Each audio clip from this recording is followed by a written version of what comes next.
In the summer of 1944, as the world's greatest war drew toward its uncertain end, a small New England town became the birthplace of a new financial order. What began as an agreement between war-weary allies would transform the US dollar into something far greater than a national currency. It became the backbone of global trade, the measure of wealth, and, in many ways, a silent lever of power.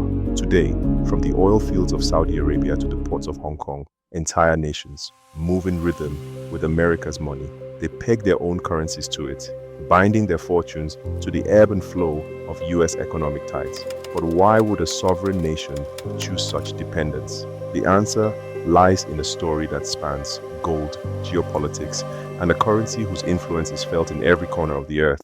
To understand why the US dollar commands such influence today, we need to look back at how it became the anchor of the global economy. The year is 1944. World War II is still raging in the Pacific, but in a quiet resort in Bretton Woods, New Hampshire, a different kind of battle is being fought, one over the rules of the post-war economy. Inside the Grand Mount Washington Hotel, representatives from 44 nations gather around long wooden tables, maps, and ledgers spread before them. Their mission: to build a financial system strong enough to rebuild cities, revive trade, and prevent the chaos that had followed the First World War. The solution they agreed on was unprecedented. The US dollar, backed by gold at $35 an ounce, would be the anchor for global exchange rates. Other currencies would peg themselves to the dollar, and in return, the dollar could be exchanged for gold on demand. In essence, the world's money supply now had a single reference point, and that reference point was American. By the time the US abandoned the gold standard in 1971,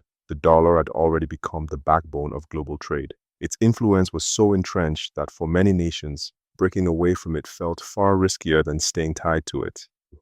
The choice to peg a currency to the US dollar for most nations is rarely made out of admiration. It's driven by necessity, survival, and the search for stability in an uncertain economy. First, there's trade certainty. In a global marketplace where commodities like oil, copper, and cocoa are almost universally priced in dollars, exchange rate fluctuations can turn a profitable deal into a loss overnight. Pegging to the dollar locks in predictability for exporters and importers alike. Second, investor confidence. A currency tied to the dollar signals stability to the outside world. It reassures foreign companies that when they repatriate profits, they won't find their value cut in half by a sudden devaluation. In regions where capital can be quick to flee, that perception alone can keep money flowing in. Third, inflation control. For countries scarred by bouts of runaway inflation, a dollar peg is a way to import the discipline of the US Federal Reserve. Local central banks effectively outsource a chunk of their monetary policy, tethering it to a system with decades of credibility.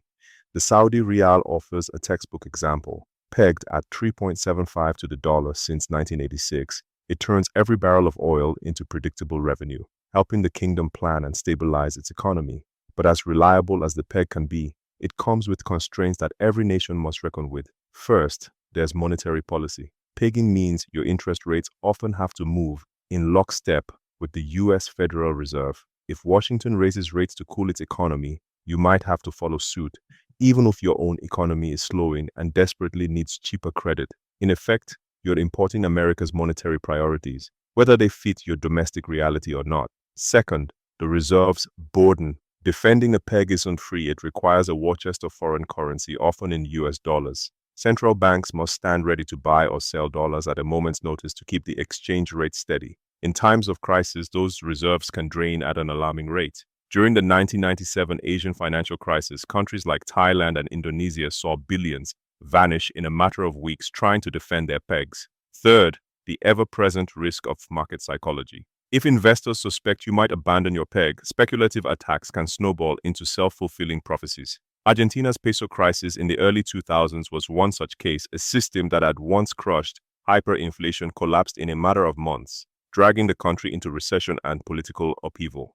The power and peril of the dollar peg become clear when you look at the nations that have lived and sometimes struggled under its rules. Saudi Arabia. In the mid-1980s, Saudi Arabia fixed its rial at 3.75 to the dollar. For the kingdom, whose economy runs almost entirely on oil revenues priced in US dollars, the peg wasn't just convenient, it was essential. It guaranteed that every barrel sold abroad would translate into predictable income at home. This stability also reinforced the petrodollar system, in which oil exporting nations recycle dollar earnings back into US assets, further cementing the dollar's dominance. Hong Kong. Since 1983, Hong Kong has operated a linked exchange rate system, keeping its dollar within a tight band against the US dollar. The arrangement has helped the territory maintain its status as a global financial hub, attracting vast inflows of capital. But it comes at a price.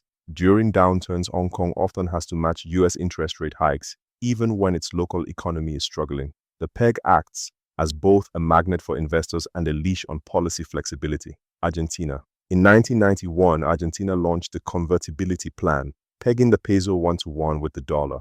The move ended years of hyperinflation almost overnight, restoring public trust in the currency. But as the 2000s approached, a strong dollar made Argentine exports uncompetitive, while reserves shrank under the weight of defending the peg. In 2002, the system collapsed, plunging the country into recession and sparking widespread protests. Nigeria. The relationship with the dollar peg has been more complex for Nigeria. Through the late 1970s and 1980s, during the oil boom years, the naira was informally managed against the US dollar to stabilize government revenues from crude exports. But as oil prices crashed in the mid-1980s, defending that rate became impossible. The government was forced into multiple devaluations and the naira moved toward a managed float.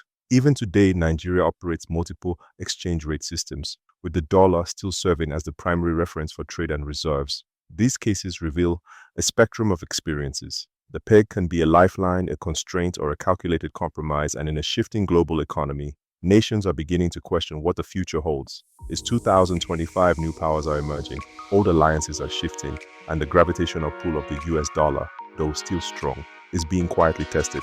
In recent years, blocs like BRICS have begun exploring alternatives, settling some trade in local currencies, creating regional reserve funds, and even discussing a shared digital currency. China and Russia have been building systems to bypass the dollar in energy and commodity trade. In West Africa, conversations about a common regional currency have gained momentum, though they remain politically and technically challenging. Even Nigeria has taken small steps toward diversification, increasing its use of the Chinese yuan in trade settlements. And yet, for all the talk of change, the dollar's position remains unparalleled. It offers deep liquidity, the trust of decades, and legal protections backed by the world's largest economy. In the end, pegging a currency to the US dollar is never just a technical adjustment on a central banker's desk. It's a pact forged in the shadows of history, sealed by economic necessity, and sustained by the quiet realities of power. For some nations, it's the anchor that keeps their economies steady through turbulent seas. For others, it's a chain that tethers them to a cause they didn't choose. But as long as the dollar remains the language of global trade, the measure of reserves, and the safe harbor in a storm, its pull will be inescapable. Thanks for sticking with me till the end. If you found this video interesting and engaging, don't forget to hit the like button, subscribe, and turn on notifications so you never miss a new update. Feel free to drop your thoughts in the comments. See you in the next one.